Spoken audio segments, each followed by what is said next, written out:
Buenos días a todos. Good morning, everyone. I wanted to welcome you and to thank you for being here with Aena on such an important day. We are so honored to be here. Don Maurici Lucena is here, along with Javier Marín and with María José Cuenda. They are going to explain the main lines of the strategic plan for the period 2022-2026. José Leo is the CFO of the group, along with Amparo Brea, who's the Chief Green Officer and Managing of Clients. They will join us for the Q&A. Thank you. Great. Welcome, everyone. Good morning. Welcome to the presentation of the strategic plan for Aena for the period 2022-2026. I wanted to give a warm welcome to Isabel Pardo de Vera, the Secretary of State for Transport, Mobility and Urban Agenda, who comes here as the main spokesperson and stakeholder of Aena and as a member of the government. And besides just saying hi, Isabel, I wanted to thank you. I do it from my heart. I wanted to thank you for all your support that you have given us and that you keep giving us on the managing and the strategic orientation of the company. I will talk about that today. The creation of this strategic plan has not been easy. It has not been ordinary. I'll talk about the background a little bit. Today, more or less, it's 4 years since the moment this managing team and me personally, we presented the previous strategic plan that covered the period 2018 2021. It wasn't a strategic plan that on a little time we had to correct because of an absolutely unpredictable event as the pandemic was. The first years of the previous strategic plan, the company overcame the goals that had set on itself. But obviously, the years 20 and 21 made us to completely lose our roadmap, the strategic roadmap that we had approved. After some years that have been problematic, extraordinarily difficult from the perspective of management, it is a great satisfaction to present you today this strategic plan that is covering the period 2022-2026. And I would like to be quite clear on some of the reasons why we are presenting a temporary horizon, which is quite broad, especially when we compare it with time periods for some of our competitors, which might be shorter, which might be stricter, and also with good reason to be so.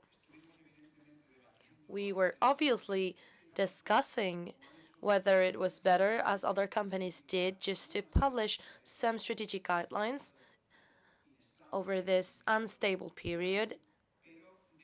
But we decided that it was a better idea to have a good bet now that we have overcome the pandemic and to make this horizon, this deadline, to have a guideline with the DORA 2, which is the document for airports that covers the same period. I'm giving this nuance because the strategic plan that we will cover today and it's not completely foreign of the extraordinarity of the situation, the uncertainty and the caution that Aena has and it always had on our strategic objectives. And I would say that over this strategic plan, it has even grown stronger. So it is a strategic plan that has been gone from the realism. We are doing it because we want to do it, but we also wanted to be quite cautious because we are still going over some scars from the pandemic times and the visibility over next years is not complete or is not as good as we would have it if the pandemic had not happened. And if to add on to that, we would not have had other phenomena such as geopolitical or macroeconomic phenomena that I will talk about in some minutes. What does this mean? I wanted to be quite transparent about this. I want to say that being 2023, probably from the perspective of the plan that we're presenting, a critical year, because depending on how 2023 will go, things will turn one or the other side, not only seeing how macroeconomy will evolve, but also specifically from the perspective of Aena, or how some very commercial tenders will finish that we are doing. Depending on the results, if things go as we expect, we could maybe review upwards some of the estimations that we're presenting today.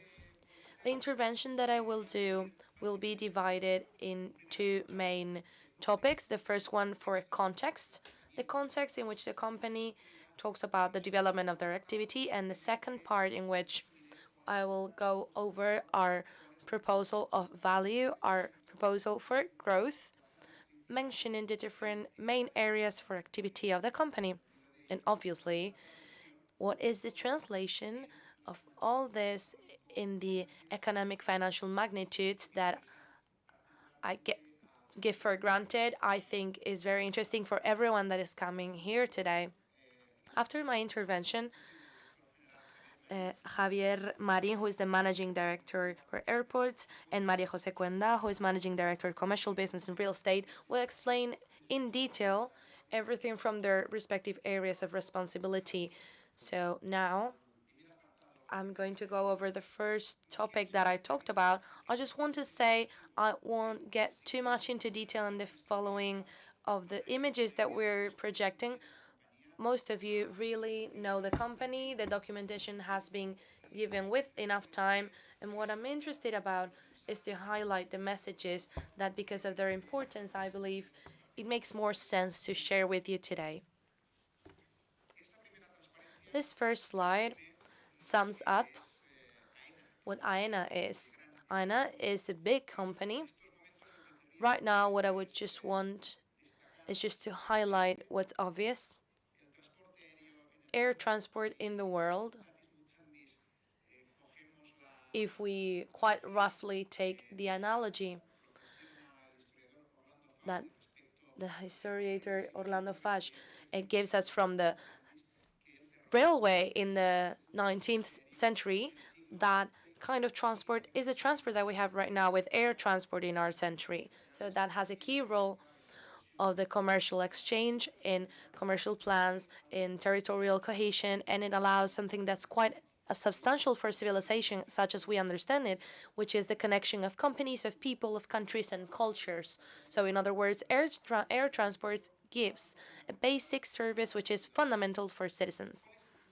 What is the starting point of this strategic plan? The previous one, I mean, is just a reference point that's important. The year 2019. In Spain, that was a record year in air traffic. In Spanish airports, in Aena Spanish airports, we had more than 275 million people. In the global group of Aena, with our international branches, this figure goes to 367 million passengers. And over the last years, in 2019, we were seeing, in relative terms, a great growth in the market of long radius, long haul. Since we had the pandemic, the world as we knew it, was melting away. Some figures can talk for themselves, because air transport was in the epicenter of consequences for COVID.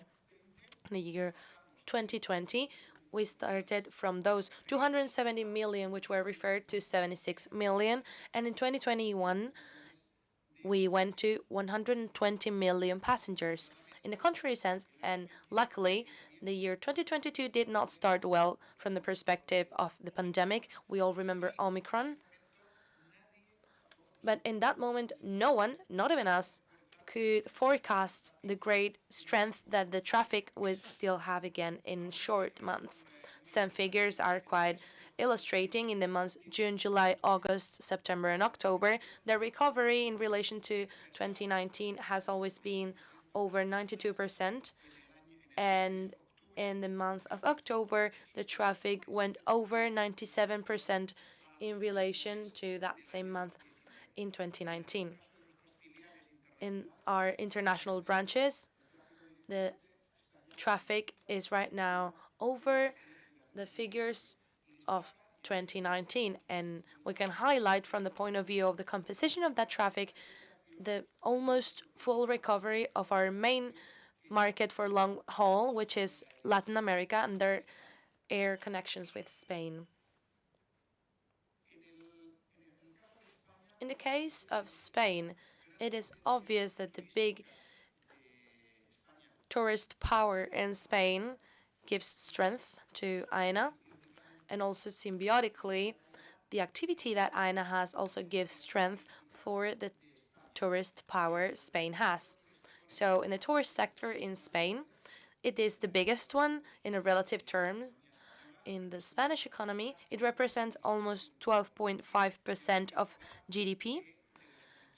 And we have to remember that out of the many international visitors that we have, let's remember we're the second country in the world which is the most visited one internationally. More than 80% of international visitors come to Spain through air transport. This is an Aena's asset, and I want to think that Aena is also an asset for this such an important economic activity. However we look at it, Aena is the leader in managing airports in the world in the passenger volume. You can see here in the slide the comparison with our peers. And in the recovery of traffic from the beginning of 2022, the recovery in Spain mostly, but also in our international branches, has been stronger than that of our peers. Something we're proud of. It's not because we're glad about someone else's problems, it's because in hard situations, the company has responded quite well. You all know that this summer was extraordinarily turbulent in the sense of the quality of airport services in most of airports in Europe because of an alarming lack of personnel or staff that produced quite a lot of delays and losses of baggages. In basically the only exception in Europe was Spain and their airports, which have worked pretty well in absolute terms, even better in relative terms. And essentially, the operational problems that we had here this summer in Spain, in Spanish airports, were due to the echo of dysfunctions of airports from the rest of Europe. Obviously, this was not just merit of our well-doing in Aena, but we were lucky enough to be supported by a work legislation, which was a great activity from the government of Spain, a great ERTE, which happened in a longer term in Spain, which allowed us to keep workers in the tourist sectors, a specific work regulation for aeronautic transport, and also that tourist power that, as a natural way, developed several coordination mechanisms that were essential in the resolution of different problems that were coming up with the passing of the pandemic and their terrible consequences. We have a debate which is quite interesting. In the history of contemporary aviation, we have this iron law. This iron law reivindicates that every 20 years, the air traffic in the world doubles. And there are more factors, but it is doubled especially because of two main factors, which operate with great strength: the demography and the evolution of economy. When we have more people, and those people, thanks to prosperity and economic growth, they have a higher economic possibilities, what's the question in mid and long term if this iron law will be maintained in time? Our opinion, not just ours, but the opinion of most aeronautic international organisms, is that the debate will be more about whether every 15, 20 years the air traffic in the world will be doubled instead of 15, 20, maybe in 25. Why 25? Just because of the environment vector, because it is quite serious and will have incidence in the growth of air traffic. And we have to be clear that this is a vector for the future and against of what some, I don't know with what kind of experience or theoretic factor, they defend that in the world and over the next years they will fly not even as much as before the pandemic, but even more. I repeat, because demography and economy are the variables that are heading the evolution of air traffic. You can see in the slide something that is just common sense, where demography and economic are in a more mature stage. The North American continent or Europe, we have the expected growth are a bit more moderate in relation with the areas which are more vibrant in the world from the perspective of current geography, most Asia Pacific, Latin America, Africa, and also the Middle East.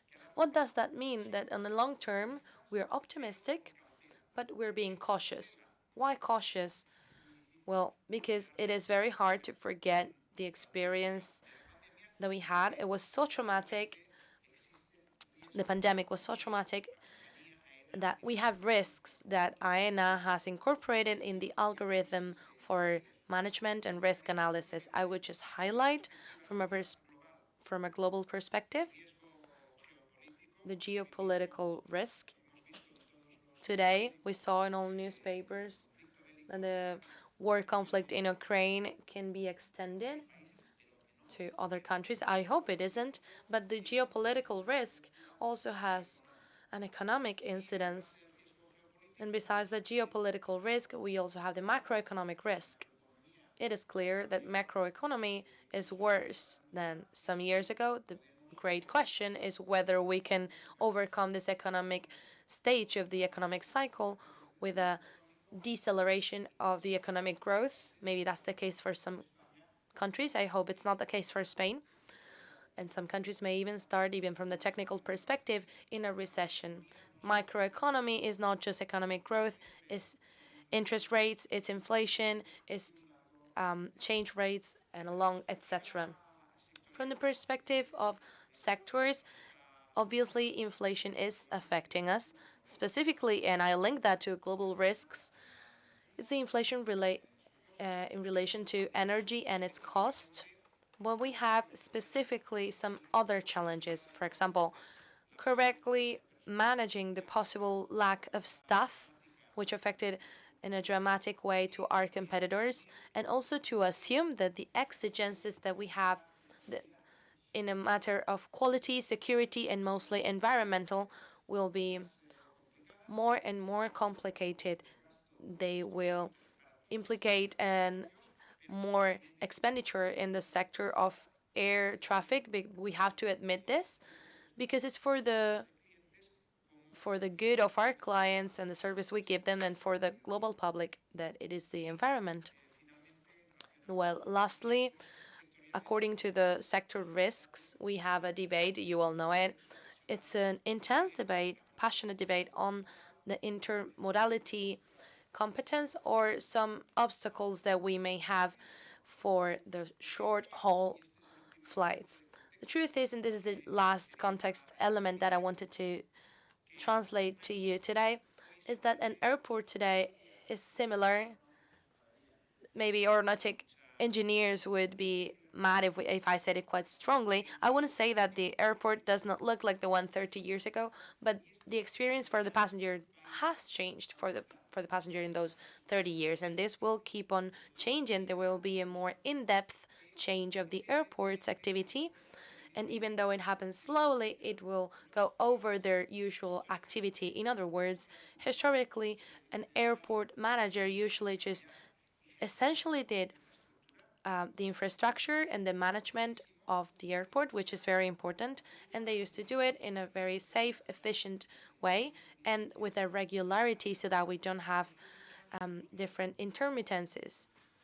Over the last years, we saw that we may even have fun in an airport. It has commercial services, it has shops, it has restaurants, it has services for passengers' information. I want to say it's a hotel in which you don't sleep, but it should be our goal, and that trend is growing. Airports have more and more the obligation of knowing the new needs for passengers. They have the obligation of developing technology which allows to get to know those new needs, and through that data and the management of that big data, to be able to create relevant experiences that are valuable for passengers. And obviously, as I said before, the relationship of passengers with the community from different perspectives, but especially from the environmental perspective, has changed.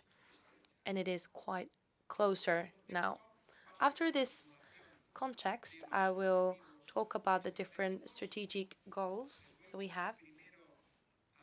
First of all, I will explain what's the vision, what's our goal that Aena has.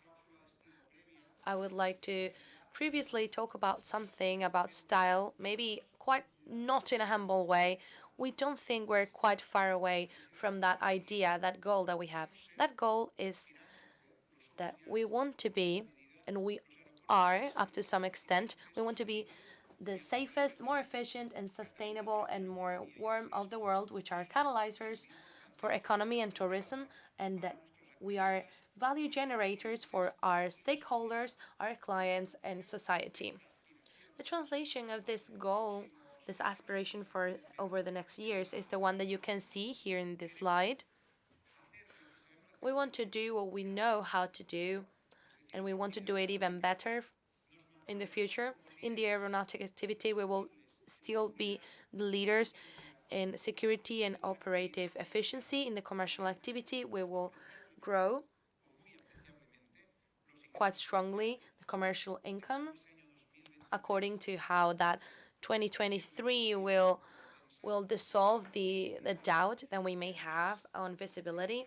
And we also have to pay close attention to all the business opportunities that we may have on the margins, as to say, on the traditional activity of airports. I believe the airport cities are quite a good example of a business line that on the long term will be quite profitable for the company, but we will have other opportunities from we will talk about later on. I'm also talking about the activity in the international sector. Aena wants to grow internationally, but I say this in a very clear way. We want to grow in a very selective way, as well as the relation for the quality of the analyzed assets and the economic financial conditions are linked. If it's not the situation, we won't acquire more international branches, but if it is, we will do so in a calm way and without having a great proportion of our EBITDA. All this will be cross-sectionally cut for a factor that right now is non-negotiable, is a factor of sustainability, in which I humbly think that Aena can brag about being quite a pioneer in the airport sector. I will give different messages that the two general directors will develop later on from the different activity areas in the company. The aeronautic activity, the one that's regulated. The year 2022 has been so extraordinary in its behavior. We started with Omicron and we have finished full gas. And that forces us to review the forecast for the next years. What does that mean? That means reasonably that in 2024, almost certainly, even before, but this is our communication to the market, in 2024, we will reach and go over the traffic in Spain of 2019. In 2022, we will go just a little bit over 87%.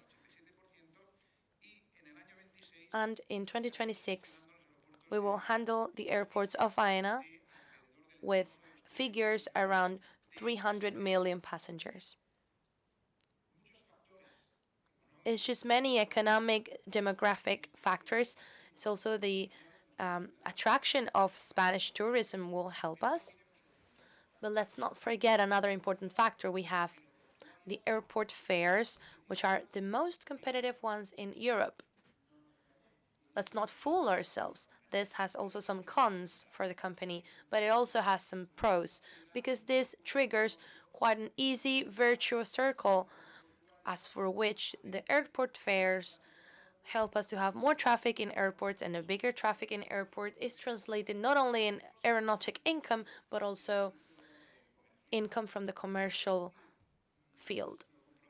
Our commitment, I'll say it again, is that we will manage this growing traffic. It is significantly growing with quality levels that I believe have been already accredited with the good management of the company in such a different moment as it was summer of 2022. Please don't forget that what happened in Europe, when some countries and some airports in Europe are limiting capacity, it's probably the biggest frustration that that an airport manager can have because of having the capacity and not being able to use it. I'm convinced it will not happen in Aena, and I don't think it will happen over the next years, in despite of the growth of traffic. Another important point that I want to highlight is that from the perspective of regulation, from from the norms, in 2025, we will finish the transitory regime that is forecasted in our regulation in the law 2018-2014, which is forecasted by the regulator. And what that means is that limitations will disappear. Those limitations that even in the period of DORA 2 of freezing fares, it will allow them to express freely without limit to any technical adjustment that comes with the calculation of fares every year. So the fares in IMAP will still be frozen, but the technical adjustments that may increase the adjusted fare over IMAP will be able to express themselves because that transitory period, because previous to the legislator happened, finishes in 2025. Another important aspect is that over this period, in the DORA 2, in the 2022-26, the company will set the basis for a huge wave of investments of DORA 3. Next DORA from 2027, it will be increased in 2027. The investment for long term will be grown. So the company has to do a previous job in order to materialize that capex over the next regulatory period of DORA 3. Also in aeronautic activity, on the side of costs, the evolution of OPEX, many of the people here today know it already, they're constantly asking. That is a topic that consumes a lot of attention from the direction, the management of the company, also from the managing people of the company. We have to be clear. We have warned about this from even before the pandemic. José Leo, the managing director, and me. We have said that we were starting another paradigm. We have a structural change that increases, and we're going to try for that to be as little as possible. It will amend the basis for the cost for all airport management. I invite you to read a very interesting article from The Economist from 4 weeks ago that explained how over the whole world managers will have more difficult times to have previous profitability because the distribution of income changed, taking into account the service to debt, the salaries, and everything. So this was happening before.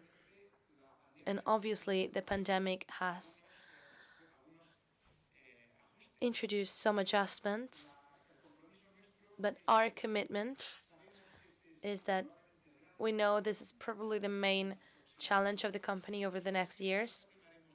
We will not be short on efforts in order to contain that increase of the OPEX.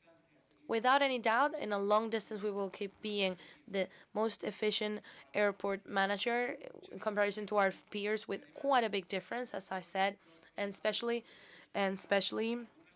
the managing director for airports will explain some of the tools that we use in order to moderate or to make lighter that increase of the OPEX that has been evidenced over the 3 last months. In the case of energy, which is the main concern in the short term, you all know that right now when you look at the future market and the spot market, over the last week, it invites to at least to be less pessimistic than in the past, but at least in the case of Aena, in the midterm, we have an instrument, a tool that will be quite useful for us, which is the progressive coming to force of the powerful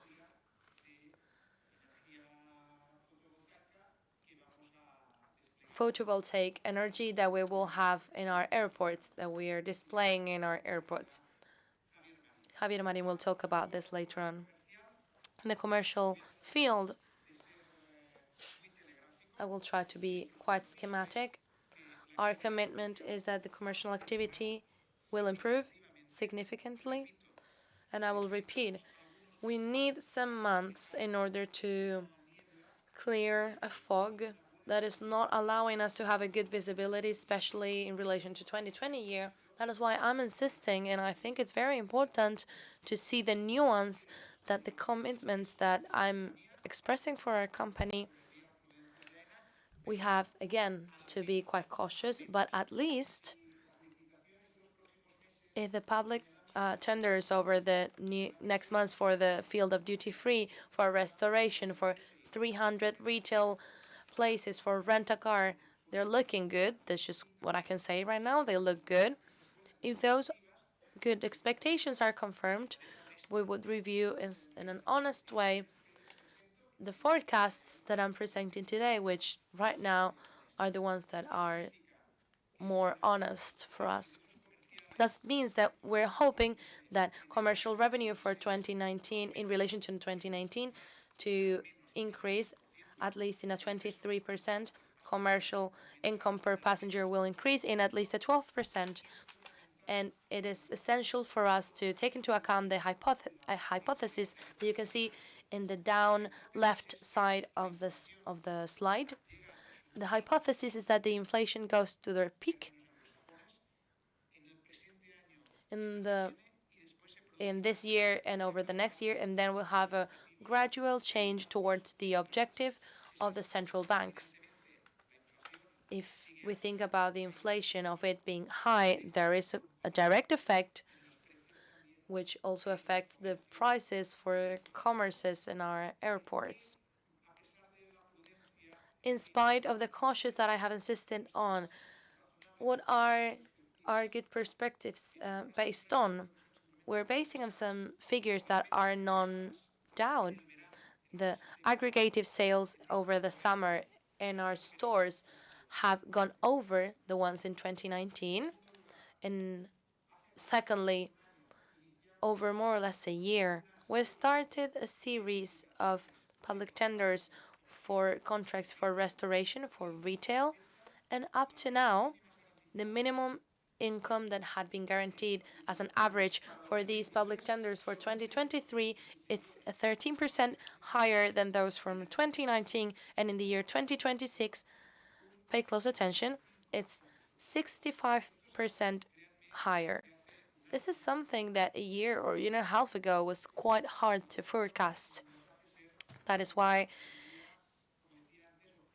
it makes us feel optimistic toward the future. But right now, we still want to be cautious.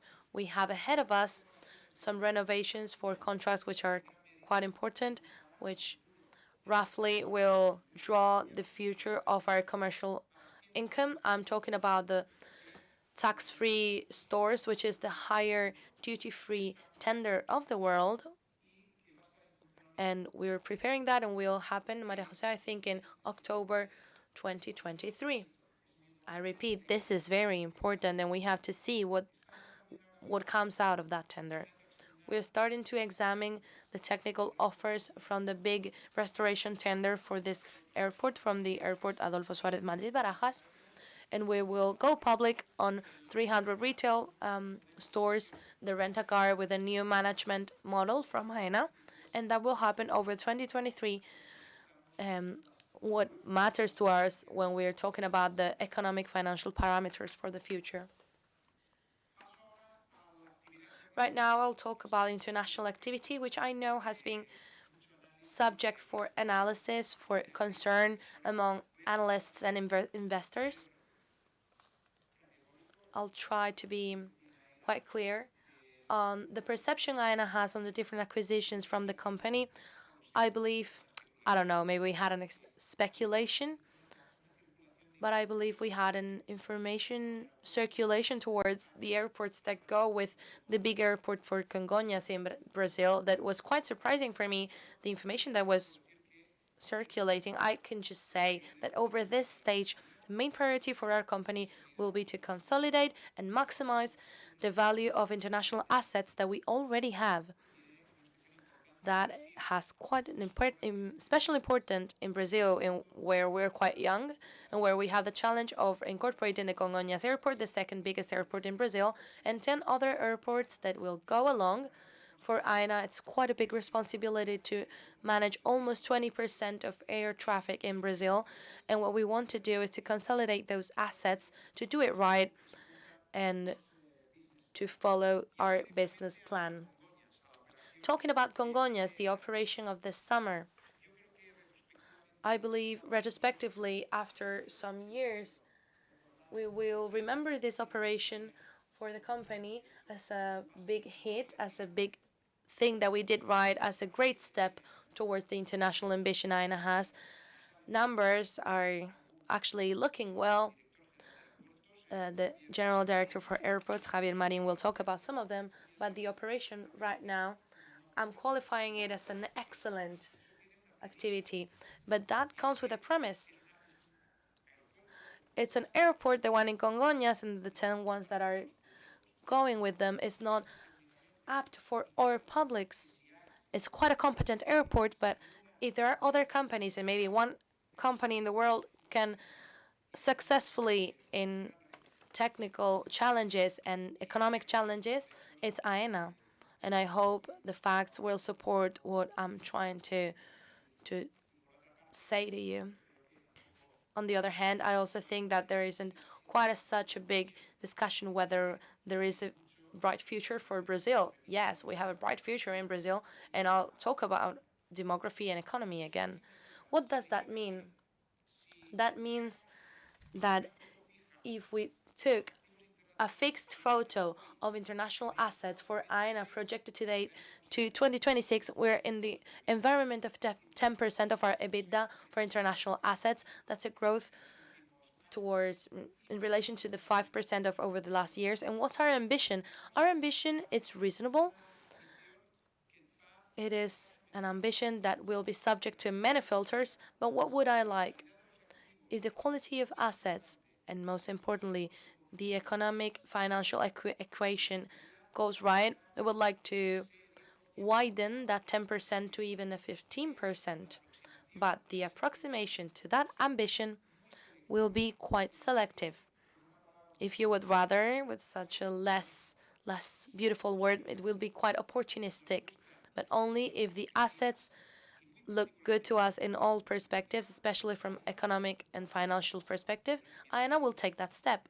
But I also want to be quite clear that we would like to do that if things allow us, if conditions allow us, to increase moderately our international presence. On the activity on the margins for traditional airports, I'd like to insist on something that we have tried to explain over the past weeks. The economic conditions for quality of the project, of the business project that have been presented, the promise or the commitment towards the capex, the first logistic piece in Madrid, have overcome our expectations. That makes us think that in the field of airport cities and real estate development on the big airports of Aena, there's quite a strong value that we have. We won't go into speculations right now over how many euros per action that represents per asset, but the only thing I can say is that our perspectives after Madrid are quite good. And that is very important. And there is a figure that actually goes over that in 32 hectares, the capex commitment, more than the adjustment company of this possibility is 170 million euros. This wants us to go further to develop as soon as the market conditions allow us to have more logistic fields and other real estate topics in Madrid. And after Madrid, we will have Barcelona, Malaga, Valencia, and Seville. On the other hand, we also need to take a close look to all those business opportunities in which Aena can clearly have a competitive advantage in relation with mobility, data management, and the deep knowledge of the passengers that are passing through the infrastructures Aena has. I will talk about that cross-sectional factor that goes over all the activity of the company, sustainability, and you all know Aena's commitments. Even it looks wrong to say this, we are pioneers in relation to ambition. The commitment of, in general, the air sector is quite solid, but we have even been the pioneers in the definition of objectives. The environment commitment in Aena is non-negotiable. It will be so up to get the complete decarbonization of our activity. And for the air sector, we have big milestones for 2026 and for 2040. We will invest more than 550 million euros in our decade in order to achieve our goals. And it is evident that the decarbonization of our human activity is the biggest challenge that our civilization has known so far in history. We have to do so many things in such little time. Aena's commitment is not only to do what we have to do, but we will even try to help other actors in the air transport sector which have a more complicated situation than us so that they can have it a bit easier thanks to our collaboration. In 2026, we will be neutral in carbon emissions. That means that the emissions that are still produced will be compensated. And in 2040 and even before, Amparo Brea, I know in little time you will give us an advancement of this calendar, even a bit before. We are committed to achieving zero emissions, zero net emissions. We will achieve this through a big, wide range of measures. I wanted to highlight the production of renewable energy for self-consumption, the purchase of renewable energy whenever we can't just use our own energy, and the increase of energetic efficiency. But that's not all. I'll repeat. Our commitment is that besides our goals, we will also help others to achieve theirs. How will we do that? For example, since the Secretary of State is here because she's the CEO of Enaire, we will work together with Enaire, which is responsible for air navigation in Spain, among other companies. We will also work together with all the companies of air navigation in Spain so that the plane's trajectories are more efficient from the point of view of emission of greenhouse gases. And we'll put to this position the infrastructures for the green fuel for planes in the future, and we will go to the electrification of the whole fleet of handling for the services of ground assistance in our airports. We will also try to put forward the idea of mobility being sustainable from and to our airports. I want to remind you as well that we are proud to be probably the first big company in the world that forced themselves to vote separately in each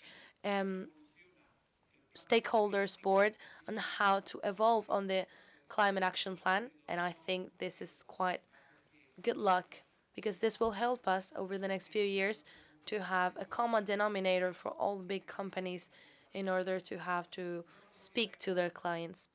We won't forget about other obligations that we have from the perspective of sustainability in the social context. We will increase our collaboration with the communities that are having our airports. that will have an incidence in projects for I plus D. And from an internal perspective, we're committed to increase our presence of women in C section positions. We have a good example in our board of directors and in a more operational field, such as handling and managing of airports. And from 2026, we will push for an ambitious initiative in the field of training, because we will build the Aena campus that we need, and which will give comprehensive training for all the workers of the company that need so. All this would not be possible without intensifying our investment in technology and digitalization. In forcing our company, we're gradually doing so in order to be orientated more towards the client. We want to get to know the client more. We want to be able to go with them from the moment they leave their house to get to their destination, whether just one part of that journey is the airport. And we will also take a close attention to the care and the management of our teams and the people who are working for us. I will finish this first section just talking about everything we have talked about, and talking about economic financial parameters. What do we propose to recover the EBITDA level of 2019 between 2024 and 2025, to recover roughly after the pandemic the EBITDA margin up to having it above 55%, the parent company of 2025 onwards. And besides all that, that will allow us to have in 2026 quite a reasonable ratio of net debt in relation to the EBITDA in the context of 2, because that shows the economic health of the company. And very importantly, we are announcing today the renovation of our firm commitment with stakeholders. We have gone back in 2022 to the black numbers. We will be able to give a dividend, which is quite drastic in 2022. And our commitment towards the next years, which covers the strategic plan, is that the payout will remain in the 80% of net profit. What does that mean? That means that with quite a big difference, we will be the company that is the most attractive one in the airport sector from the perspective of the dividend policy. And something that I also believe it's important in the dividends that we pass over the next years, we will have to guide ourselves for the cash, which came back with quite a big strength in Aena, and not just because of accounting. Let's not misinterpret this. Of course, we will follow the cash in relation with the commercial income. So next year, and until we have the legal consequences of a law that was passed, unfortunately, in the Spanish Congress, we will calculate the payout on the net profit before the adjustments, the accounting adjustments to which the companies forcefully legally abided by in relation to the commercial agreements that we had before COVID. So we will get the dividend to be parallel to this cash and not to those accounting adjustments. What does that mean for next year? So next year, independently of the calculation of that 8% of the dividend on the net profit, which is accounting, we will also add an 1.37 euro per share in the next dividend distribution. This is everything so far. I will have the floor again at the end of the presentation just to have the conclusions. So I'm giving the floor now to General Director for Airports, Javier Marín. Thank you very much, Mr. President. Thank you very much, everyone. And I'm going to talk a little bit about two areas of business of the company, which is the aeronautic uh, area and international area. The aeronautic activity has three main international objectives. First is that we want to contribute to increase traffic volumes at our airports. And our point of reference is DORA for 2026. And our objective is that we are not the main catalyzers of air traffic, but we want to contribute to it. And second, we want to have the levels of security for both safety and security at the maximum level. At an international level, we want to have a good quality in the services that we offer, and we want to keep being very efficient. We want to be the most efficient in Europe, in spite of the structural changes that are affecting the cost structure. We think that over the time we will be the most efficient company. And third, and but not least, we don't usually talk about this objective that much because times are very complicated, but we should talk about capacity. Infrastructure capacity is something very complicated, is something that requires a lot of time. It's more complicated when it comes to planning and executing, and it also represents very important financial efforts. Aena has a lot of infrastructure capacity.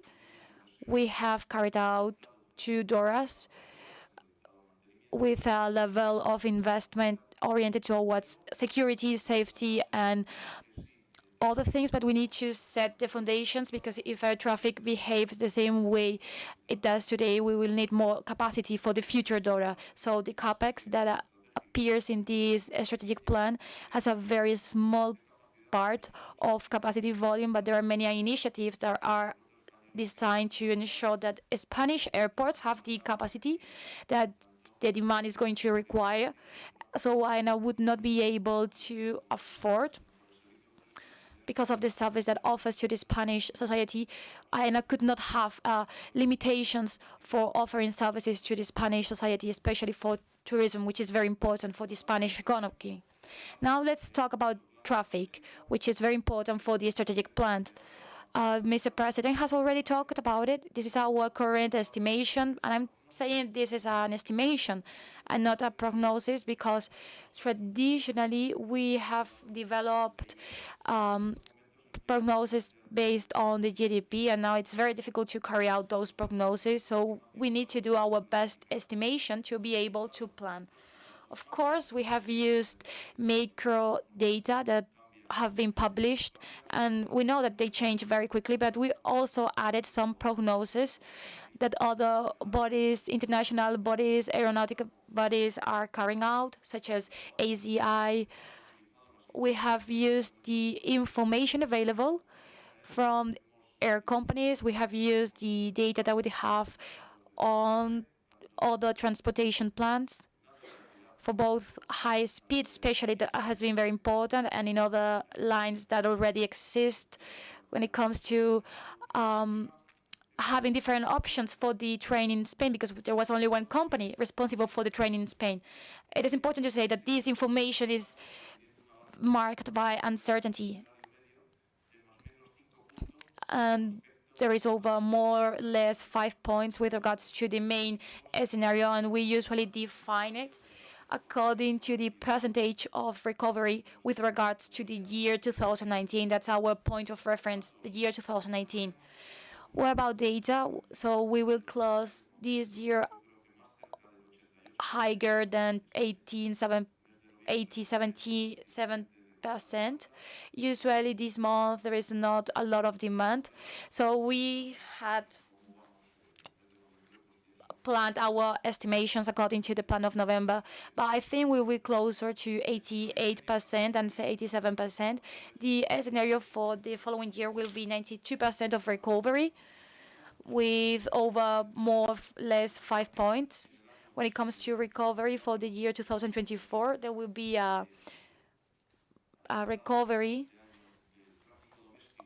of domestic traffic and short-haul traffic. There will be a recovery after 2024 when it comes to long-haul traffic because of the restrictions with Asia. But when it comes to volume and recovery, we are thinking of 2024, and the figures for the 2026 will be talking about 300 passengers, 300 million passengers. When it comes to aeronautic incomes, we know the aeronautic activity is regulated under DORA. DORA establishes the maximum income per passenger, which is called as IMAP, and we know has been frozen up to 9.89 euros per passenger, and that every year there are some corrections to provide the adjusted maximum benefit or income. By the year 2022, we are carrying out that maximum benefit per passenger of 99.95 per passenger. And we will be working with an adjusted maximum income of 10.01 euros per passenger. There is something to remember as well, which is very well known in this forum. By the year 2025, the transitory period will finish, the one that the regulator established in the law that regulates the activity of Aena previously to private investment entering the company. So there are some limited parameters. So the representatives and the decision makers wanted that in the following 10 years some requirements were met. So they are the 5 that appear in here. The maximum income per passenger, you can see that in the 9.89, you can see there is a limitation. There are also some limitations when it comes to calculating the annual maximum income per passenger. And there are also some requirements per OPEX ATU, OPEX per unit of traffic. There is one limitation over the transitory period that cannot be higher than the one established in the legislation in 2014. And there are some limitations in the XP, which is the limit according to the inflation regulated by DORA. And there are some limitations in CAPEX, which is limited to 450 million euros per year. Finally, this will not be the case in 2025 because it will disappear. When it comes to expenses, we think that in the strategic plan period will be the main and the most efficient airport manager, but it's very difficult to offer the services because it is more expensive than before the pandemic. And this is the case here in Spain, but also in Europe. And there have been some structural changes that were produced. The minimum wage in Spain has increased over this period. We have negotiated some community agreements that affect most of the people that work in our companies that offer services to Aena, such as maintenance companies, and most of the staff, private security as well, are subjected to the agreement that have been negotiated this year, and some of the unit prices have increased, and some of the standards that have been established in DORA that introduce new changes and introduce new unit costs. Some installation services have entered as well, for example, the terminal of Tenerife, southern Tenerife, that it means an increase in costs. So there are some elements that in order to have a better efficiency, this means that it will be more expensive.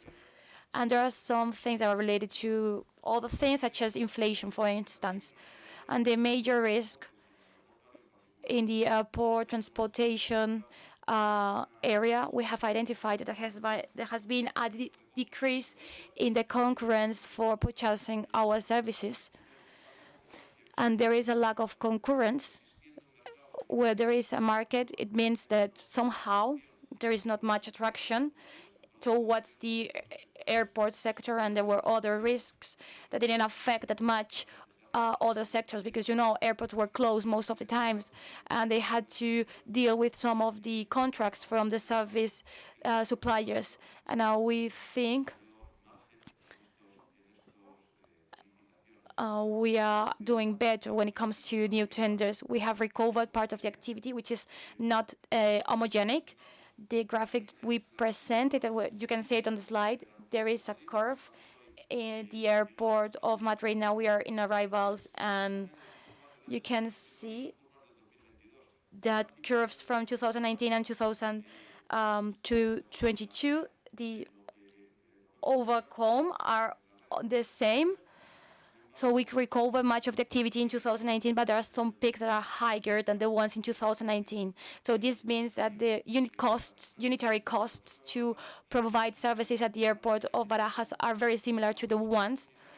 More than the unitary costs, the volume of services that we have to make available at the infrastructure service is the same level as the one we had in 2019.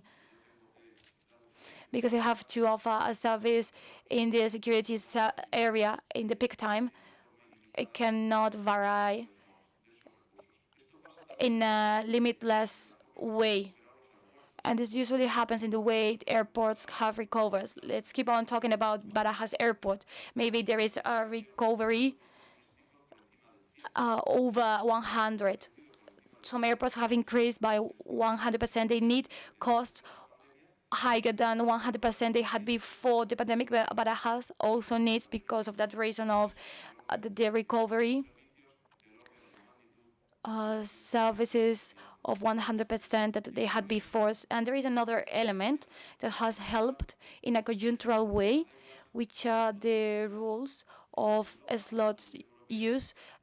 The European Union has allowed during the pandemic that the rules for using slots are more flexible when it comes to airports. So this means that air companies cannot use the slots that were available for them, and they had the opportunity to use those slots in the future, and there was no need to give those slots back to the airport. So this means that airports in Europe had to have slots available to the air companies with the costs associated, and maybe companies didn't use them at all or use them partially. So we have some tools to mitigate the OPEX impact. As I've said, this is very important. Before the pandemic up until now.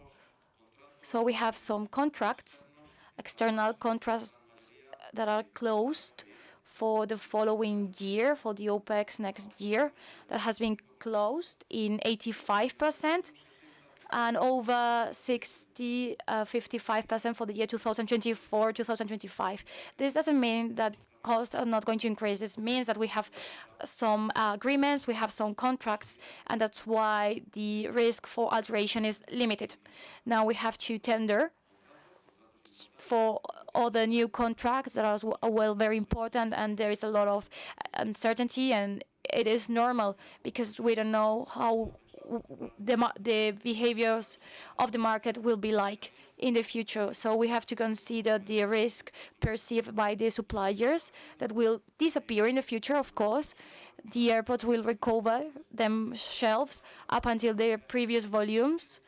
So that small inefficiency will disappear because some airports grow more than others, but those airports who had not recovered their previous volume, they have very similar costs to what they have before, but there might be other airports that remain the same. The community agreements that have been negotiated will keep existing. We'll see how inflation goes and how it affects us. When it comes to inflation, we have two areas: the non-regulated area, the commercial area, which makes up the inflation somehow. And why is this? Because part of this inflation can be allocated to the prices of services that can be sold at airports, shops, restaurants. So there is one part of the cost that is very important, which is energy, of course, you may know, that has changed a lot our results account. And it also affects the commercial shops and suppliers, so the change of the energy prices will depend on the year, but it's between the 20 and 30% of the energy costs when it comes to the regulated business.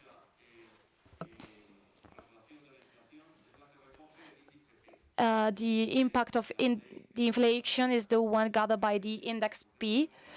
according to Aena, the index P should gather the increase of costs associated with the services provided at the airport. When there was a high level of inflation, we could see that the statistics index, according to the index P, are not aligned with the real increase of cost for Aena. We could see that in the energy prices. It is linked. The index P would gather IPRI, while we buy the energy based on another statistic index, on another price, which is OMIA. So there is a lack of alienation, that's for sure, and that means a weakness for the regulatory framework, because usually fees are calculated based on real costs, and the APC and the CPI should gather all this information. It is important to remember the impact in the value that might have is limited to the effects of the inflation, but this might be corrected when DORA finishes. So this is corrected when DORA finishes. So DORA 3 will gather in its cost basis the new costs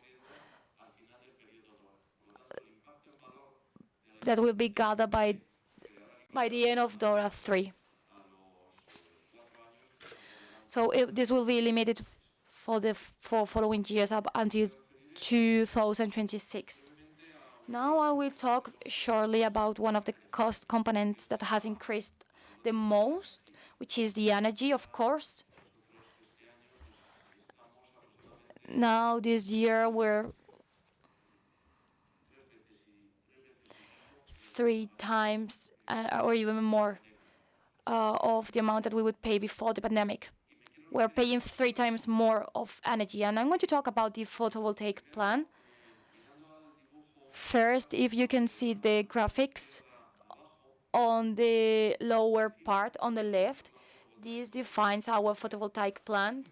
And I think it is important to clarify on this. We are going to produce in 14 airports the volume of energy that we used to consume in 2019, which is over 950 gigabytes per hour, and we are going to produce that energy in 14 airports. But we are going to consume that energy in 46 airports, and we are going to produce it over the day because it is photovoltaic energy, and we are going to consume it 24 hours a day. So it is very important to highlight that we are going to produce 950 gigabytes per hour, but that's not the energy that we are consuming at that moment, and that's not the energy we are consuming at that same place. That means that we are going to buy energy and we are going to sell energy. So we are going to use the distribution grid to buy and sell energy, and this will have a net result that will be essential according to the use of the distribution grid. So if in 2026, 2027, when we are done with this strategic plan, we finally produce that certain amount, it doesn't mean that we are not paying anything for the energy. We will pay the difference resulting and coming from selling and purchasing. In the graphic in the top part on the right, this is a simulation on how energy might evolve in the following years of the strategic plan. The green part represents the purchase of energy, which is calculated according to the MAT prices that were published in October this year. And there are 2 columns which are in a negative position. That will mean what part of energy the commercial operators will pay for energy, and the light blue will be the sales for energy that will be finally sold. So you can see there is a line, and the photovoltaic plan will allow decrease costs, and we won't have to suffer the volatility of the energy prices and market. Now we have airports with accessibility and over 27% of airports, which is 134 gigabytes, which has already been hired in Madrid and Barcelona, and we are expecting to build it as soon as possible. When are we going to finish with the photovoltaic plant? We depend on several things, administration tasks like red tape, bureaucracy. This does not depend on us. It depends on the regional, national entities, and also it depends on the capacity of the distribution grid. So depending on all this, we might be able to produce our energy and to use it. And finally, I will talk about the investment program in the aeronautic part. So we are going to invest 3 billion euros in this period with three components. 2,250 are within DORA.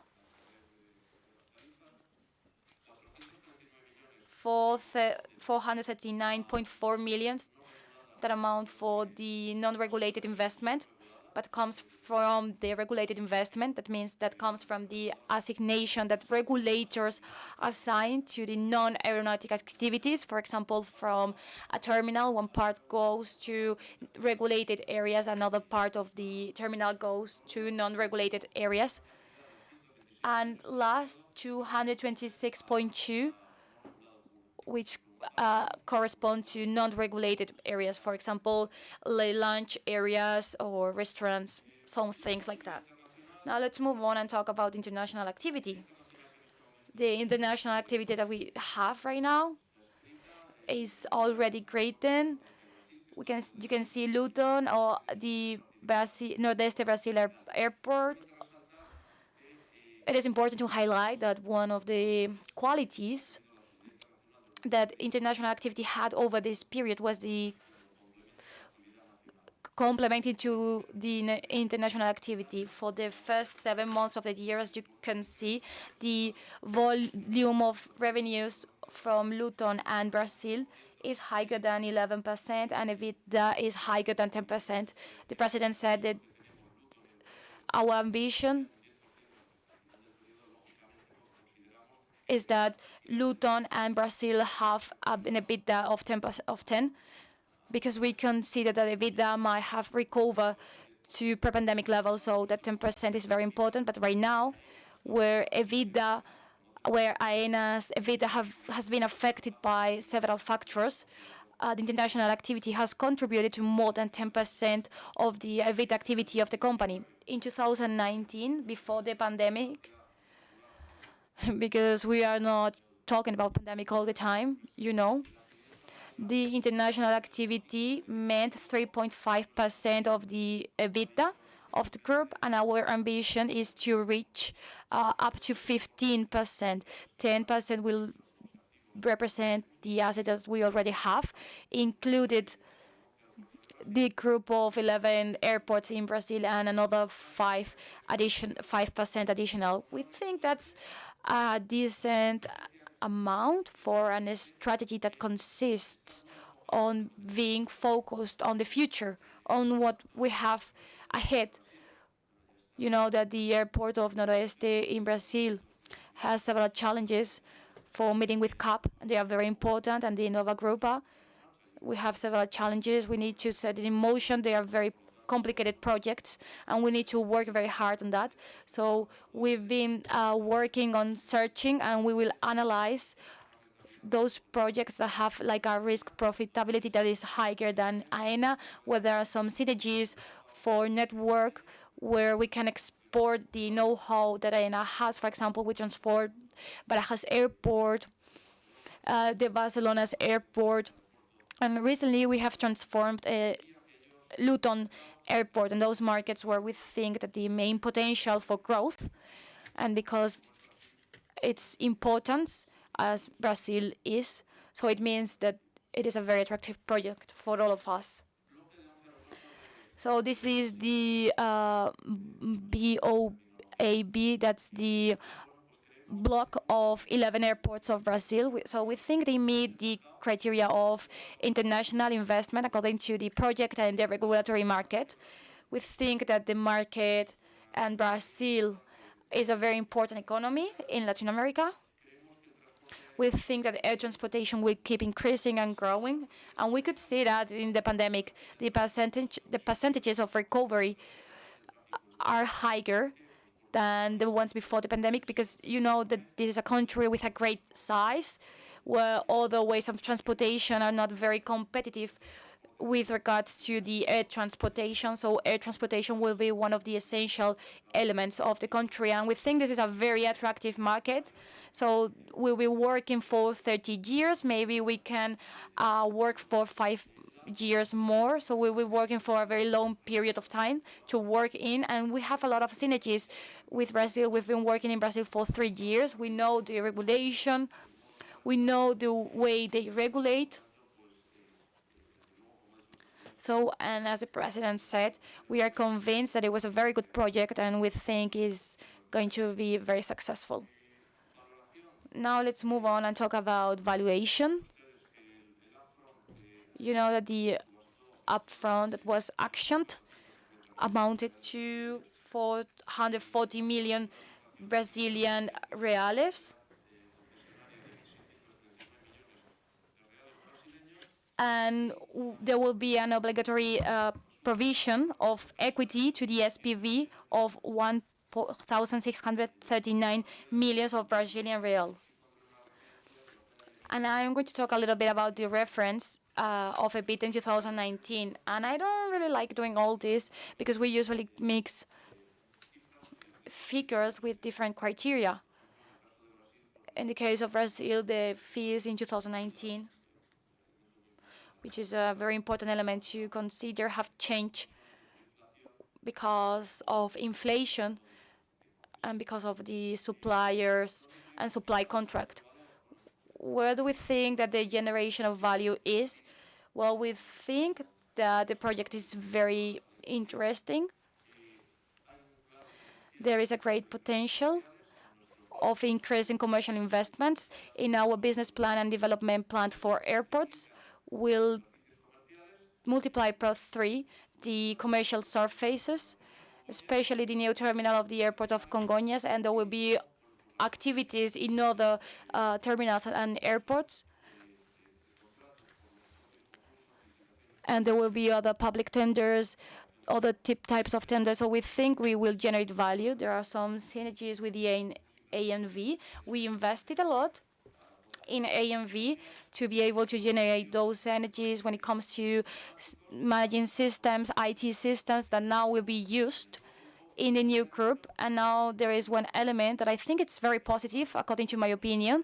That's a very small change that the Brazilian government has done, which is increasing a little bit the contrapolarization, the variable contrapolarization. And that's according to a percentage, and it is higher. So we are sharing risks. That's what it means. And we are sharing risks with the people giving us the contract. So that's very attractive for us. And last,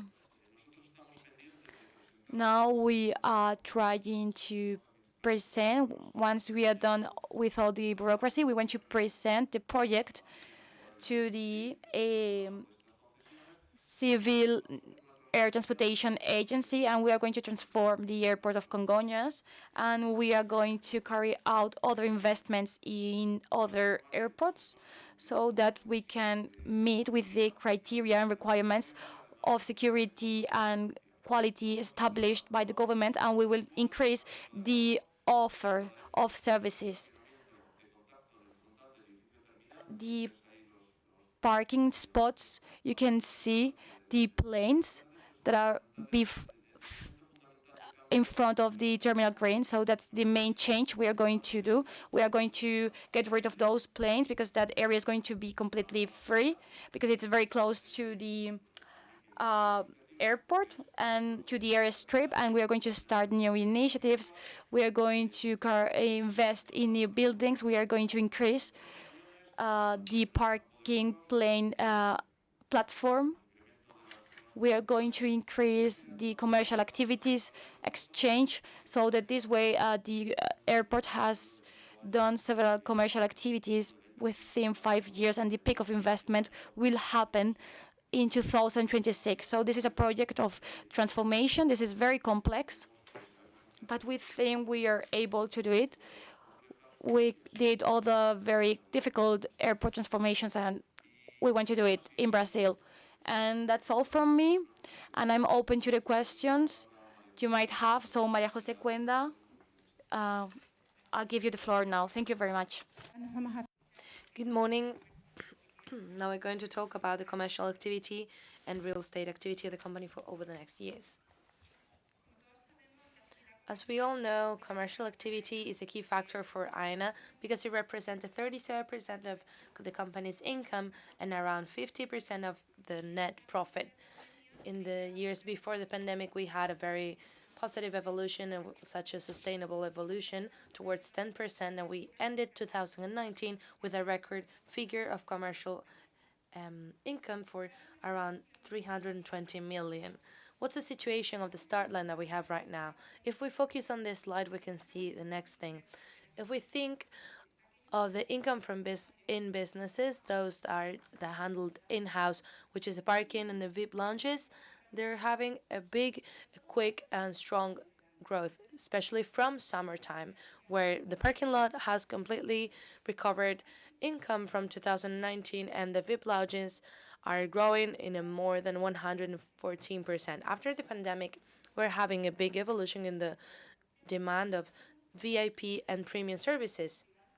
It is so that our private sector, which is FBO, have grown 189% in relation to 2019. This also happens for third parties businesses, everything that has to do with shops, restoration, rent-a-cars, etc. If we look at these figures, the activity of rent-a-car has increased to 15% towards, if we look at 115%, advertising 105%.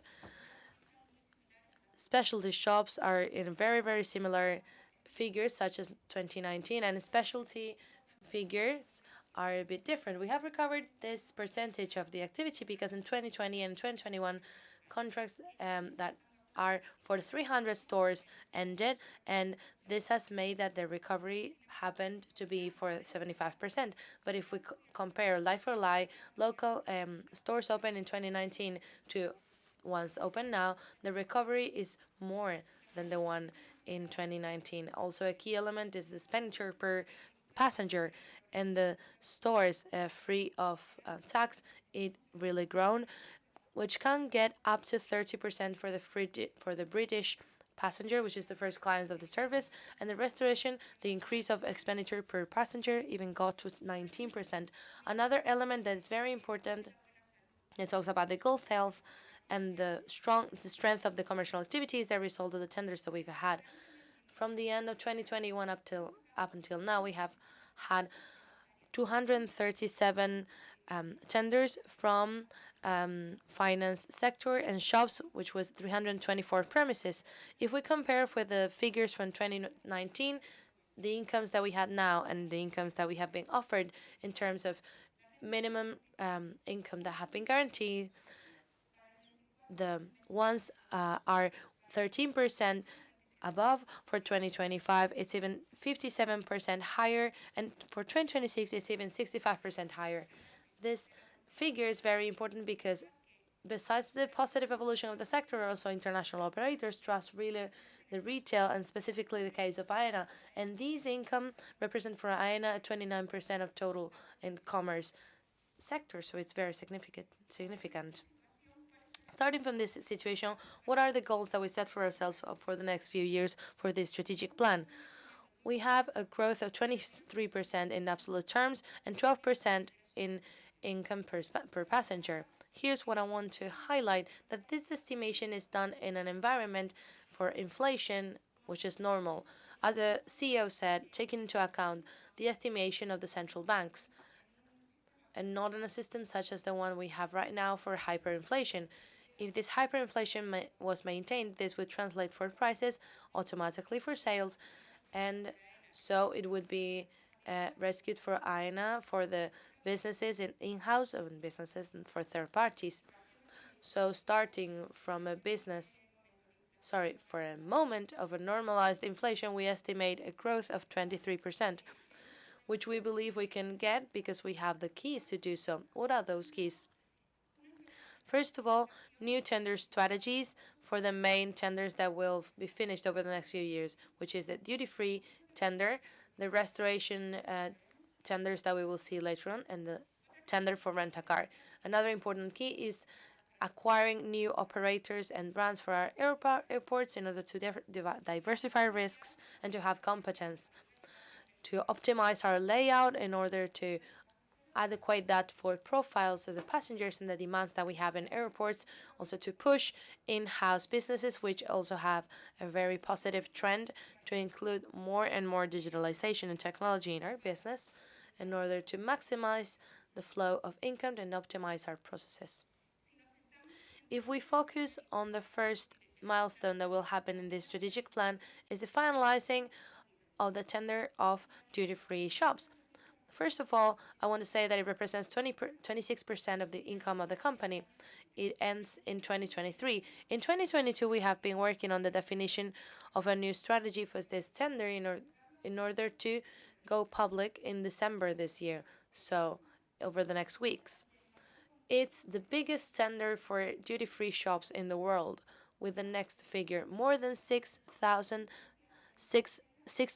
square meters for a number of 85 shops and an estimated figure of more than 18 billion euros in sales. We created this strategy with the idea of the future of duty-free shops in our airports, but with two main goals. First of all, to optimize the value of this contract, so to have higher revenue than we have right now, and to diversify risks by attracting international competitors.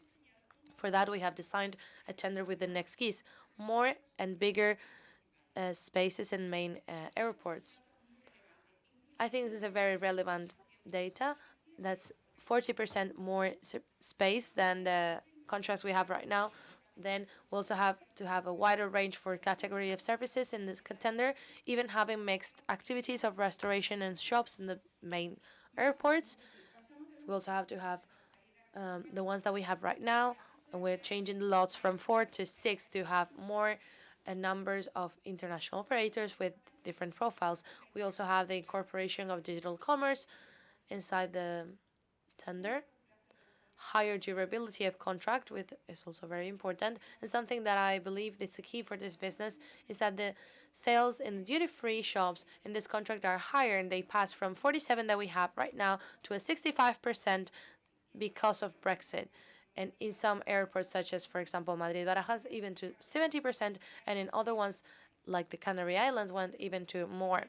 So the importance of the British passenger is important for us. So, for example, the highway between British and Spanish airports is the highest one in the world, and the expenditure in the British passengers have grown. These are key elements for this tender. Our goal is to have this tender in December 2022. We did a commercialization work that has been very important. We have seen that we have a great interest in the market for it.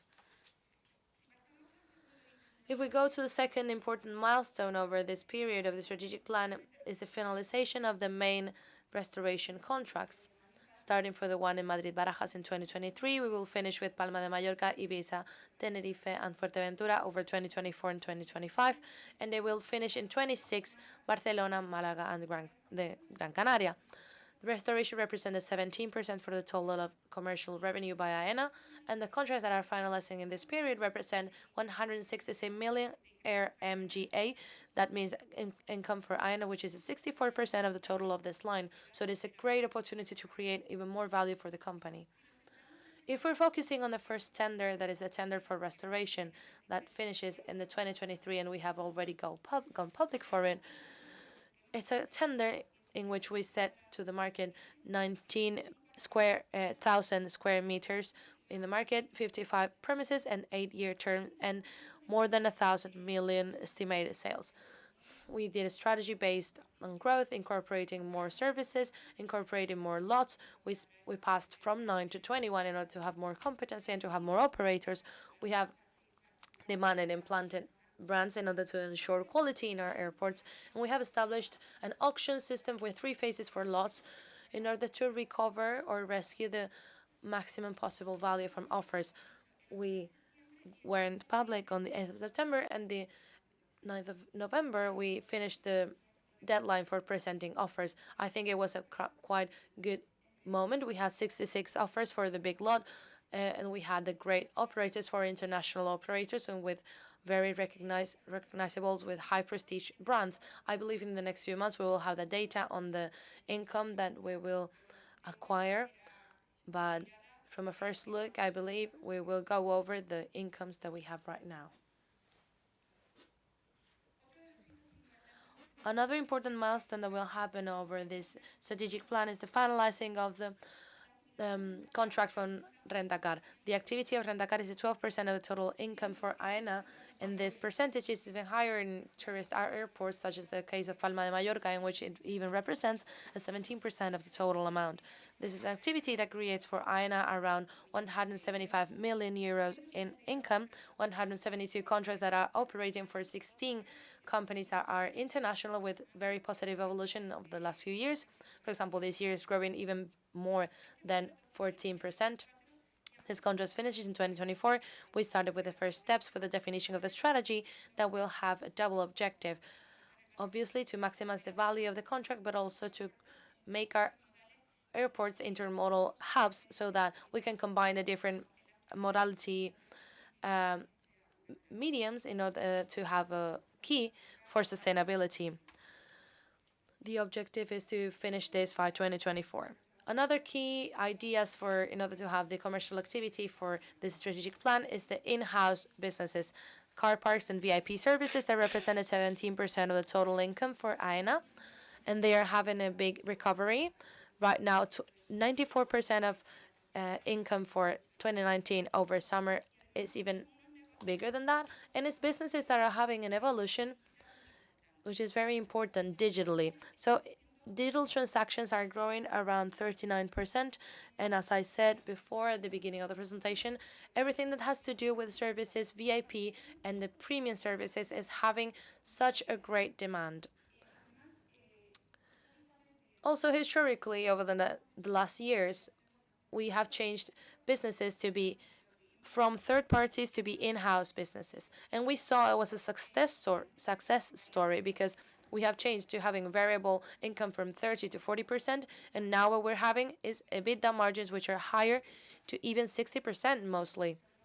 So what we're going to do now is to push the businesses in-house, trying to include in those more services and more products, especially in the field of VIP lounges for premium services and parking lots. We're also going to give a push to digitalization because digital transactions are a motor and it's an engine for the competitivity of these services, and we're going to work closely in commercialization of those services.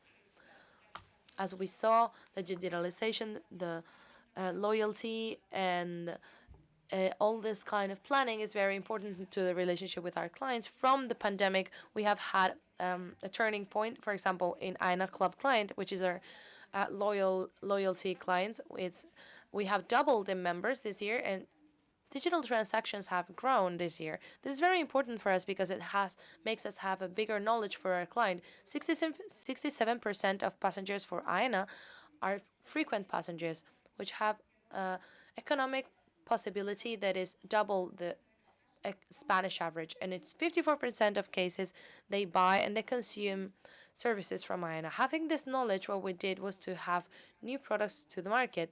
We launched over the last year, the marketplace, the travel, the food one, and the retail one.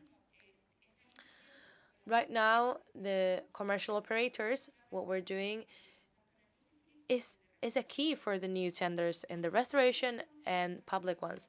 Also because we're not going to be only on the service for our commercial operators, a physical infrastructure, but also digital infrastructure, a bigger knowledge of our client, which will be an engine for sales and an income engine. If we focus on our next business, which is very important, which is the real estate business, that represented 12% of the total income for Aena. And traditionally, it has been a business that has been very linked to clients' demands. So the demands for air companies, handling agents, and commercial agents with real estate assets such as hangars, storage places, offices, and from last year's from 16 to 19, that has grown around 20%. But in our strategic plan, we want to be even more ambitious and to take a step forward. We want to create a growth of 30% and not just focusing on the traditional business, but also on a very important business for us, which is airport cities. As you know, we have already launched what we know as the first area of Madrid, the logistic hub, but we also want to extend in the next few years to Barcelona, Málaga, Sevilla, and Valencia.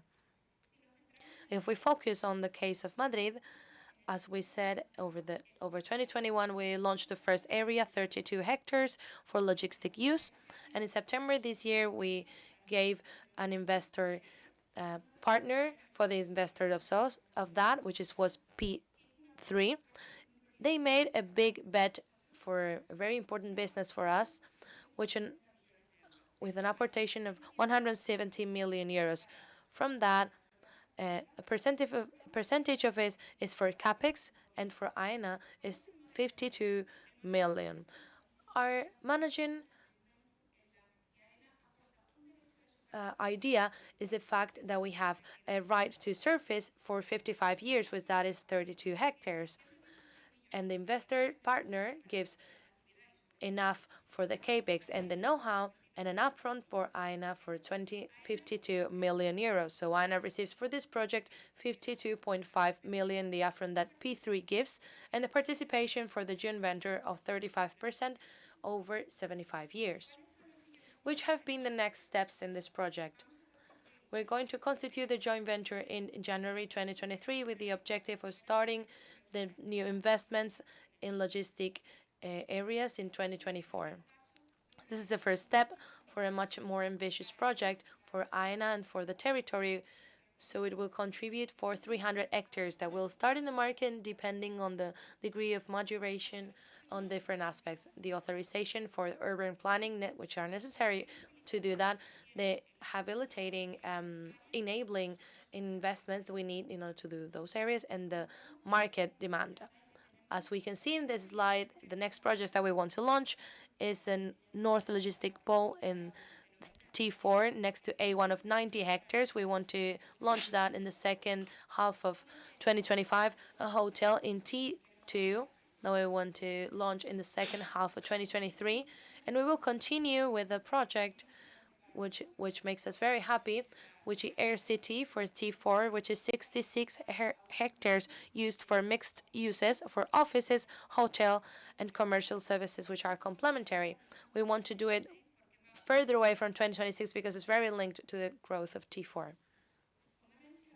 As I mentioned, this is a project that is not only around the airport of Madrid, but also for Barcelona, Málaga, Valencia, and Seville.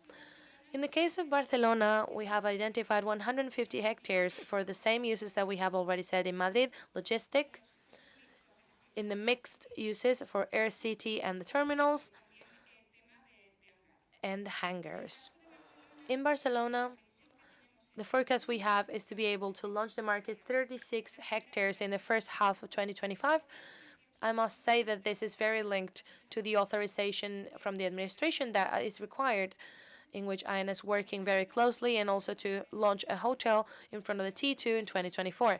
We also have a project for Air City, which is very important for us in the case of Barcelona, but as in the case of Madrid, is further than 2026 because it's also linked to different widening operations we need to do. We also have identified the different launches for the airport of Málaga. We have identified a logistic hub from around 5 hectares that will be launched in 2025 and 13,000 square meters for Air City for 2026. We have lastly working in Valencia and Seville to close the master plans. I want to do that in 2023, and their objective is to identify the activity, the use, and the more convenient timing in order to launch these activities. Aena, besides keep growing in the traditional activities, want to grow, diversifying its risks. So we want to participate in the chain of value for transport, always in those activities in which we have a competitive advantage. Right now we're working and we have identified technological project and data-driven projects for mobility. We want to turn our main airports in intermodal hubs, and we are also working in different activities that have a lot to do with the support to the passenger in the whole chain, and that are very linked to the management of baggage and delivery inside and outside of the airport. And to conclude, we wanted to say that from the commercial and real estate activity, we have a key project in order to create new revenue. We want to grow in a normal inflation environment and 23%, and we have the keys, the definition of new tenders that rescue value, the launch of airport cities as something key, incorporation of technology, and pushing our in-house businesses. Thank you. You can continue. Javier Marín. Thank you very much, Javier Marín. Thank you very much, Mrs. María José Cuenda. And now we are going to conclude. Now I'm going to talk about the last slides. And what I'm going to do now is more talking rather than concluding, because what I'm going to try is repeat those messages that we try to render to highlight what messages are more important for us, because they can describe better the importance of the strategy of the company in the following years. As you can see in this slide, there are some of the things that we have already talked about, but I will start with what's more than evident. Everything has happened very quickly, and we usually forget about it. It is very clear for us that we have overcome the problems of the pandemic. It's been a very hard situation for us. I can't remember anything similar in the air sector, and now we are dealing with other challenges. The plan that we have presented to you is directed to you perceiving in a more exhaustive way how Aena proposes to deal with these new challenges by encouraging the growth of the company and by creating value for our shareholders. We will overcome and surpass in 2024 the pre-COVID air traffic, and by 2026 we will have lots of probabilities to surpass 300 million passengers in Spain. We will keep our position in the environmental area in the sector, and I'm talking about decarbonization, of course, that's very important. We will carry out and meet our objectives thanks to the transitory period of the regulatory agreement that defines up to 2025 regulatory limits, and the fees cannot be expressed freely, and we will continue whatever it happens as the main leaders of operational efficiency, and we will be very far away from our European peers and the increase in structural changes we've talked about, which are not an exclusive patrimony of the air transportation sector nor of airports.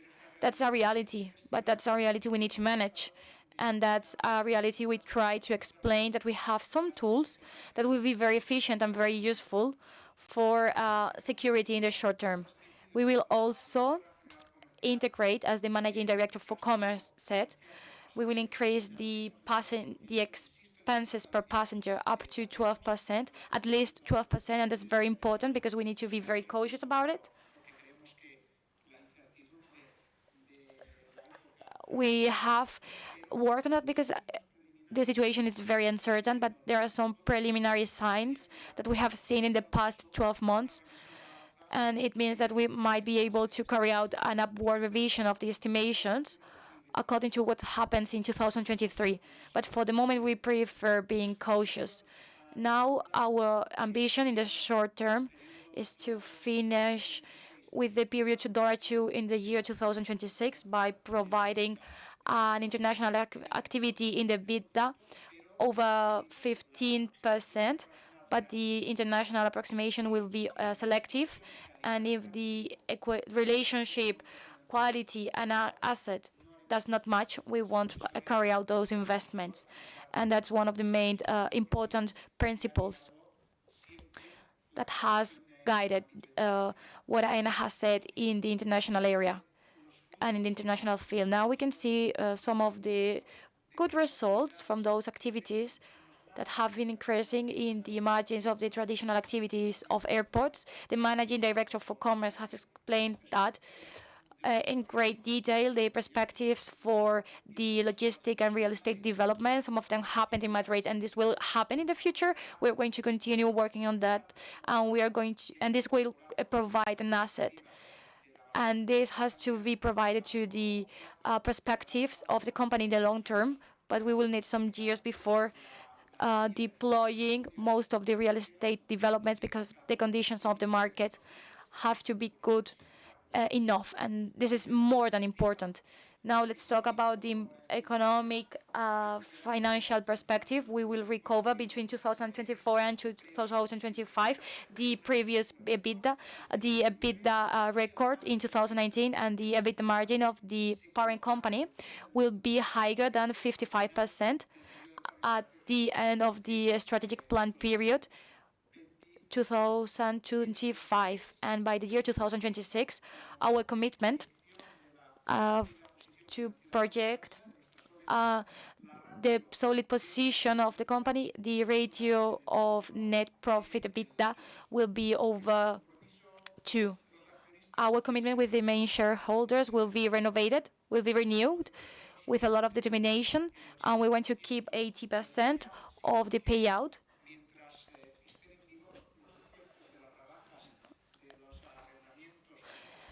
But while we keep having that legislation passed by the Spanish Congress, we are going to apply a dividend on those benefits, on those profits, before the accounting adjustments. That means that we are going to follow the cash, but we are not going to follow accountability. And that will mean an increase of 1.37 euros per share of additional dividend with regards to 2022. So to sum up, I think we have presented a very honest and transparent and cautious strategic plan. We want to propose you a future for growth that is profitable and sustainable, and that is supported by the main company, by the main objective of the company, both in the aeronautical and commercial area. And it is an objective that shows our solid commitment to shareholders. We have talked about the future of a company that looks very well, and we trust that you can trust us in the future. Thank you very much for your attention. And now, if you have any questions, I'll give you the floor now. Thank you very much, Mr. President. So now we are going to move to the Q&A. So if you have any questions, you can raise your hands if you are interested in asking a question. And you can introduce yourselves and the company you're working in, and please speak clearly because the room is very big. Thank you very much. Pueden comenzar, por favor. Yes, hi, Virginie Rousseau speaking from ODDO BHF. Several questions for me, please, and thanks a lot for the presentation. So first question, regarding your scenario in terms of traffic. You unveiled a low case scenario and a high scenario. Could you detail a bit the assumptions behind the two scenarios, please? And do you want all the questions now, or? Yeah, okay. Let's go one by one, perhaps. Okay. Respecto a los escenarios. So when it comes to the traffic scenarios, it has already been explained. The managing director for airports has explained that before, and I'll give him the floor if he wants to add something about it. There is something very clear. The way airport managers and I think companies carry out air traffic prediction has been modified by the pandemic, because everything is more unstable now. That's very clear. We cannot foresee the duration and the effects of the pandemic, and we could not foresee the comeback of the air traffic. The economic models are very sophisticated, and those are the ones that Aena employs and uses to define their predictions, usually consider all aspects. Before, GDP evolution was very important. Demography evolution was very important as well as purchasing power. But in the past few months, we have added a new statistics evaluation of the consequences of the war in Ukraine, for instance. And there is another factor that explains everything. For example, the energy prices, and among others. So why did we publish a range, and why we didn't publish closed figures as we did in the past? Because we think it's more reasonable. And I don't think we are an exception in the sector. We think that most of the companies of the air sector are providing with ranges and not closed figures, because the pandemic has shown that anything can happen, but almost everything can happen, you know. So there is not a methodological change regarding the economic tools we use to foresee traffic, but we are implementing those elements that have been highlighted recently. And then there is an effort with regards to the number that the econometric progression produces. We expanded in a range where with a high level of trust we are going to be. I don't know if I'm answering properly, but maybe you can say something about it, Javier.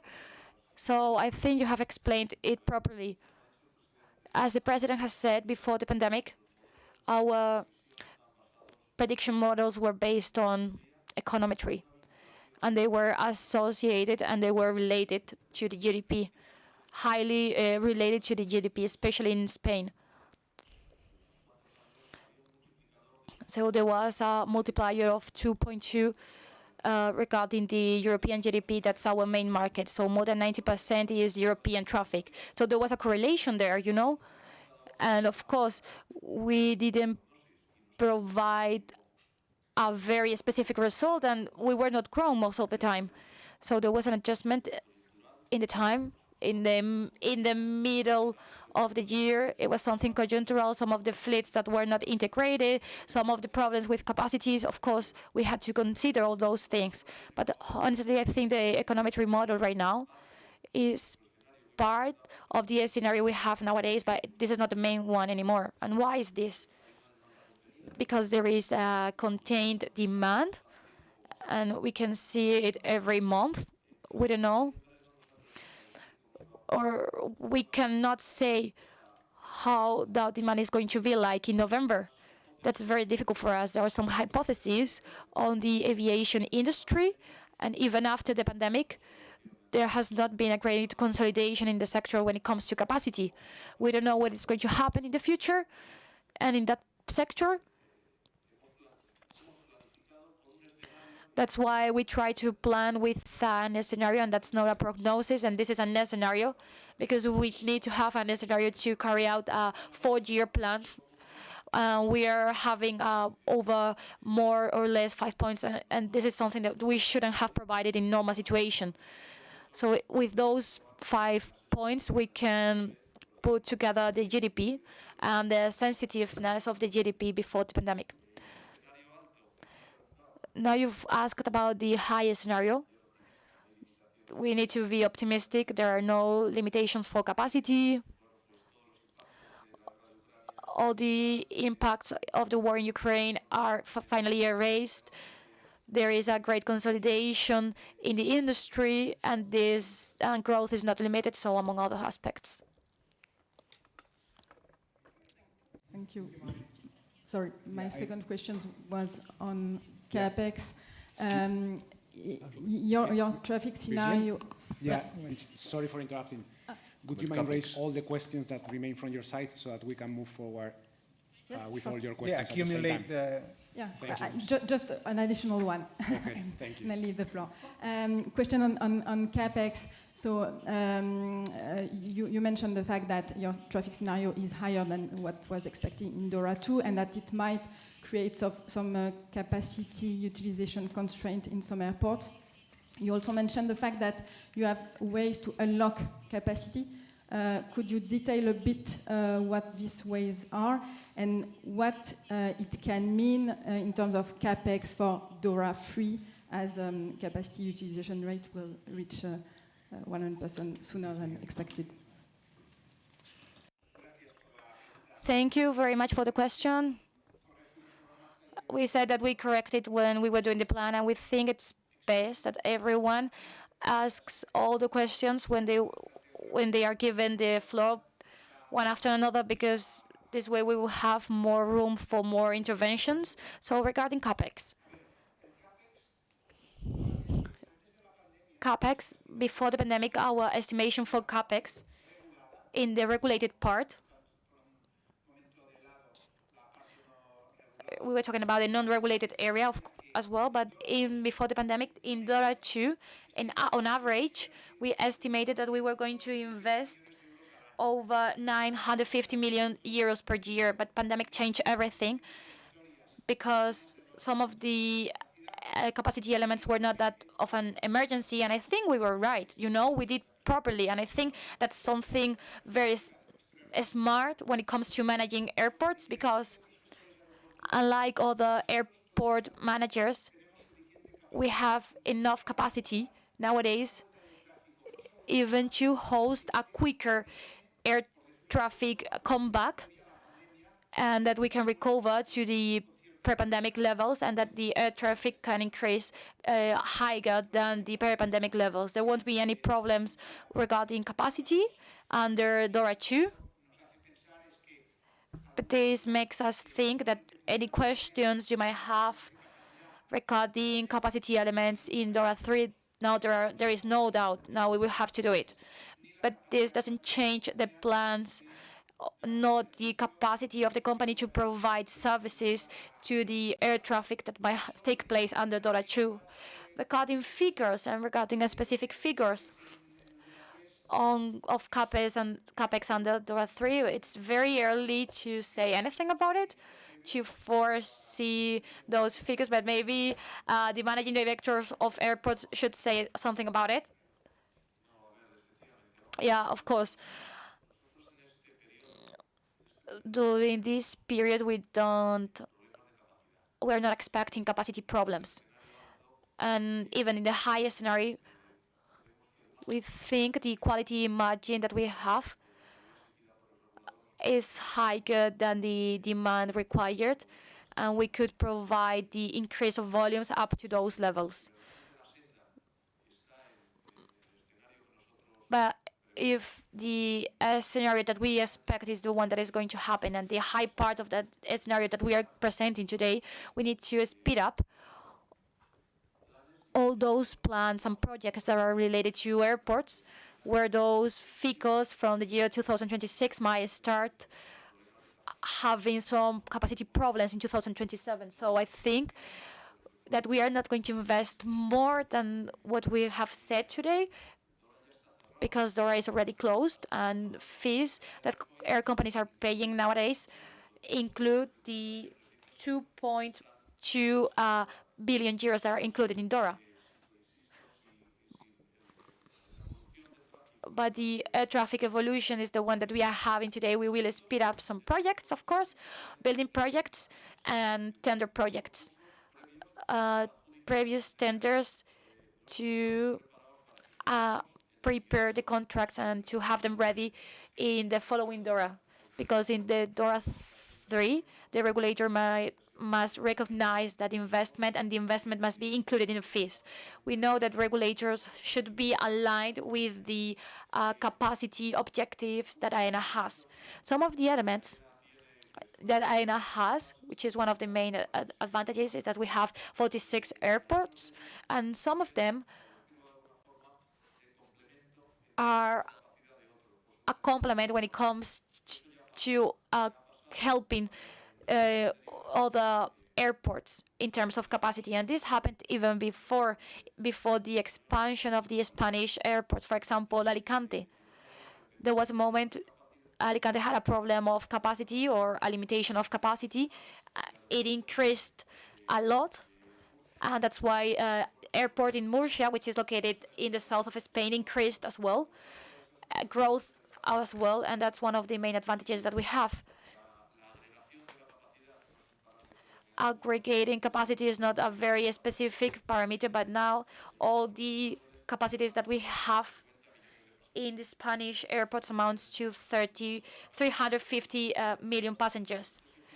So not all capacity is complementary, but if you take a look at the map of Spanish airports, you will be able that some of them might grow more because they have more capacity if one airport collapses.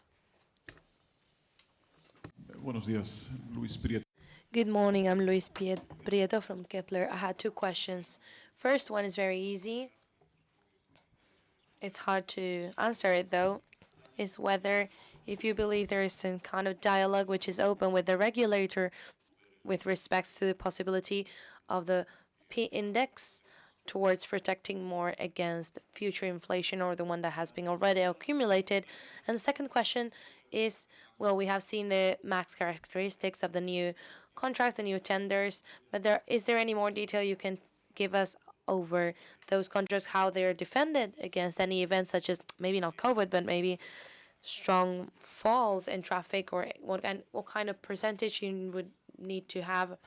Could we have just an overview of that? How could we see those contracts? Okay, so I will answer the question. Thank you, first of all, for the question. I will answer about the P index, and then I'll give the floor to the commercial director, to answer the second one. And of course, Javier and José, on the P index, if you want to add anything, feel free to do so. P index, and I want to measure my words very well,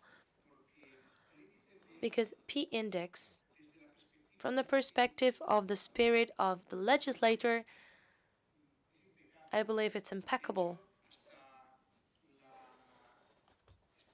In fact, up to the explosion in a moment of a monetary policy which is extraordinary, that has been extraordinary until now, until the explosion of energy prices, P index, in a very adequate way, was using what we internally saw, that it was the evolution of the costs of our sector.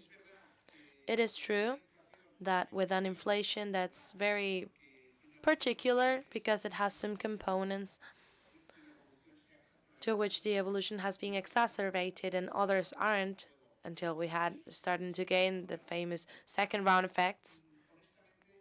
Honestly, their P index for the characteristics of Aena's activity has fit worse with the costs that we had been experimenting.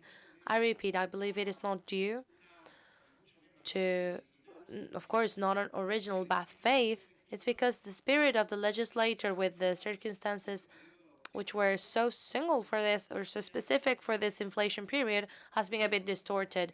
It's not only important what the legislator thought at first, but also the interpretation and the application at most that the National Commission of Markets and the Competency, the CNCM, for P index. We are in continuous conversations with CNCM.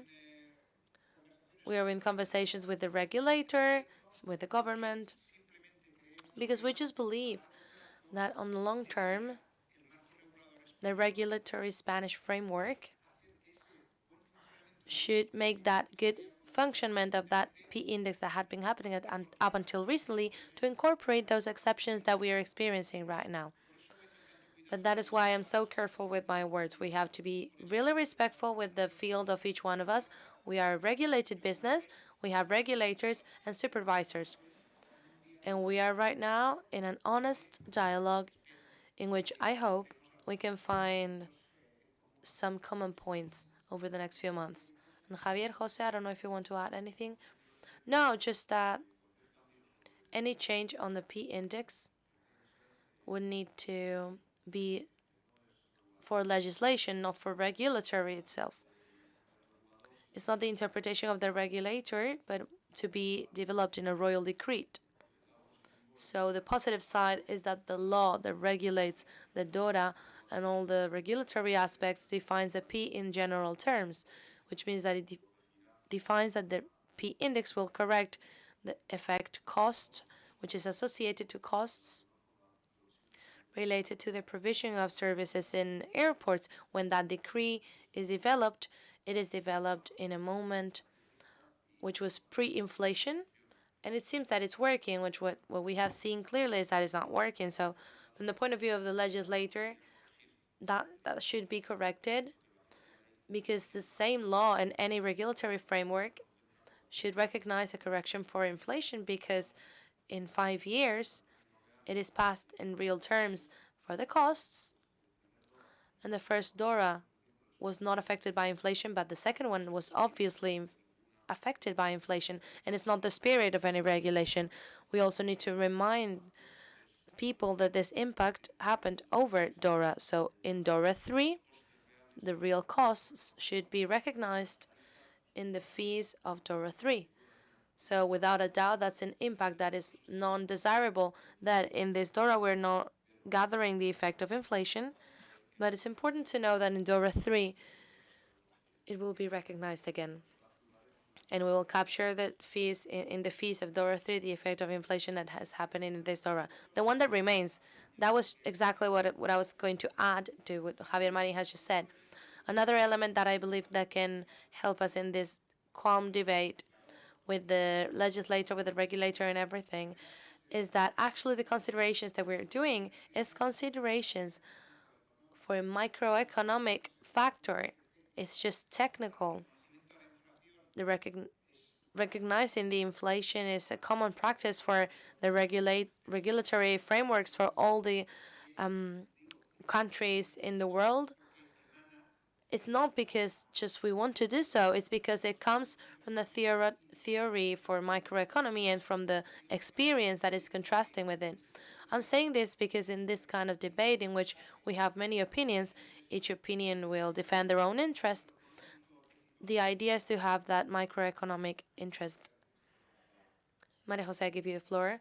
With regards to the question of the new tenders, I just wanted to say that the new tenders that we're launching have a same structure as for variable and guaranteed minimal incomes. And what we have included in the last tenders from the ends of last year is what we have called clause of extraordinary risk. It's a clause that we included with a double objective, which is to minimize risk for Aena and to give a bigger comfortability to operators that will present to those tenders. And it consists in establishing different ranges from which, if there was an extraordinary condition such as COVID back in the day, the incomes should be adjusted. And it's because, for example, if the traffic as a consequence of that situation is going down as a 50%, the income will be reduced in a 30%, and if the traffic had reduced in a 70%, the income could be even adjusted in a 50%. And it establishes a period of time in which we need to have those circumstances. Yes, to the question that you formulated was relevant, because in fact an obligation for the administrators of the company is analyzing the consequences, some of which you all know have been very not good for Aena. We had the obligation of completing the contracts. I go back to microeconomic theory with those elements that in an ordinary situation we would have never done. We never thought it would had a possibility of materializing, but they did materialize. So it was our obligation from the point of view of diligence in the defense of the interest in the company up to we can do it, is to incorporate it. And that's what we did. We did it in the field of in the commercial field and in our relationship with suppliers. Lucena from Mediobanca. First question on the commercial business. You indicate 12% growth between 2019 and 2026 for the revenues per passenger, assuming, if I understand correctly, targeted inflation by ECB of 2%. But 12% is broadly already the inflation we have seen between 2019 and today. So this suggests real negative growth going forward. So I'm wondering if you agree with this reasoning, if there is any specific reason, maybe different traffic mix compared to the past, or maybe this is just a conservative approach. Second question on the winter capacity. About a month ago, you provided an indication of a 5% above 2019-2020 adjusted level. Is this still the case, or there has been any relevant adjustment? And lastly, on the incentives, if you plan any relevant reduction of incentives you pay to the airlines, given that traffic has recovered the pre-COVID level. Thank you.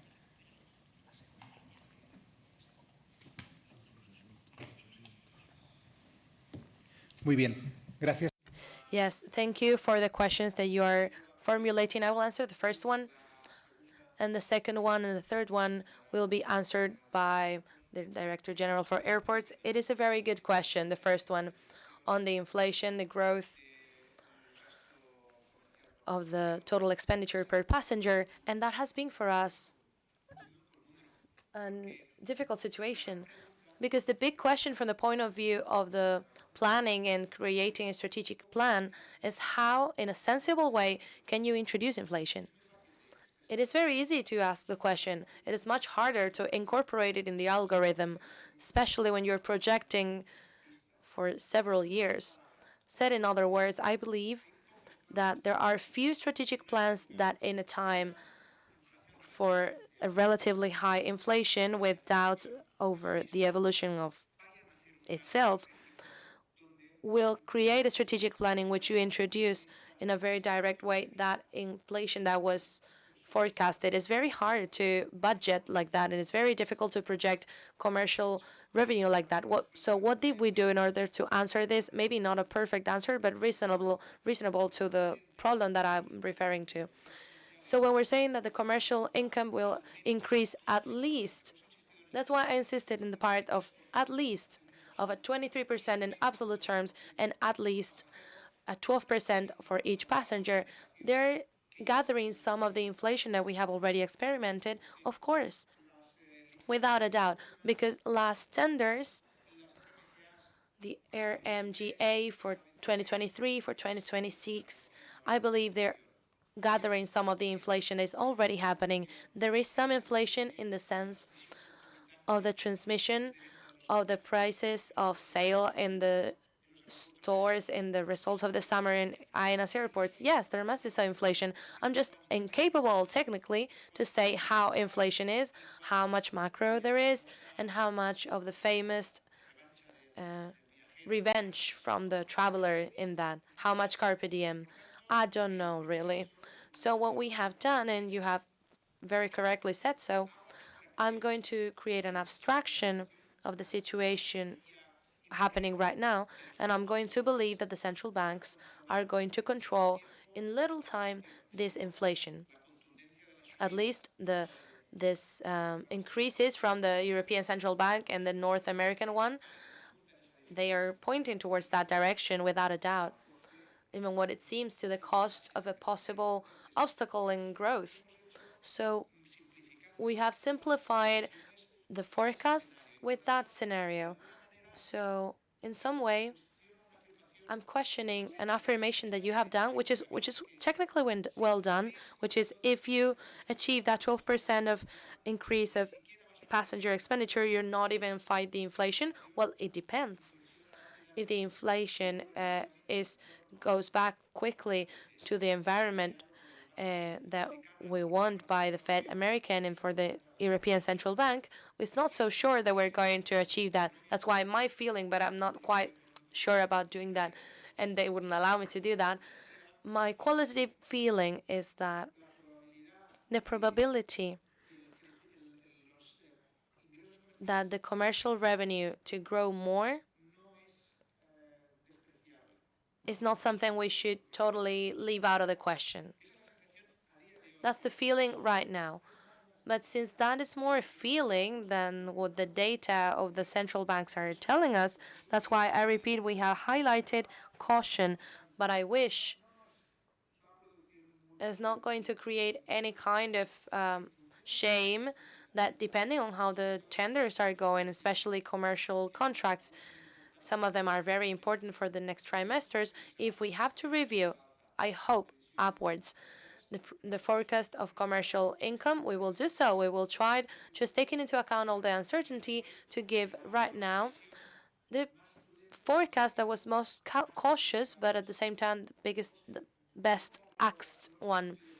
Since we have discussed this a lot, I'm sure you can give anything else. No, I just can't. You have said everything there was to say on this topic.